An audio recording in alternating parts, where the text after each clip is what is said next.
નમસ્કાર દર્શક મિત્રો, પોલીસ ફોકસ ન્યૂઝ ચેનલમાં આપનું હાર્દિક સ્વાગત છે। હવે એક નજર આજના મુખ્ય સમાચાર પર।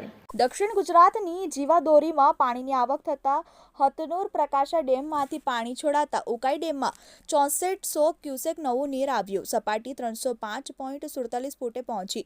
ઉકાઈ ડેમના કેચમેન્ટના પર રેઇનગેજ સ્ટેશનમાં સતત વરસાદ વરસતા ચોમાસાની સિઝનમાં સરેરાશ 3.96 ઇંચ વરસાદ પડ્યો હતો, જેની સાથે જ હથનુર ડેમમાંથી 2000 ક્યુસેક પાણી છોડાતા ઉકાઈ ડેમની સપાટી 305.39 ફૂટ હતી, ત્યારે 6400 ક્યુસેક ઇનફ્લોથી નવા નીર આવતા ડેમની સપાટી 305.47 ફૂટે પહોંચી છે। મિત્રો, આવા જ અવનવા સમાચાર જાણવા માટે અમારી ચેનલને લાઈક કરો, સબસ્ક્રાઇબ કરો અને બેલ આઇકોન પર પ્રેસ કરો, જેથી અમારી ન્યૂઝની બધી જ અપડેટ આપને મળતી રહે।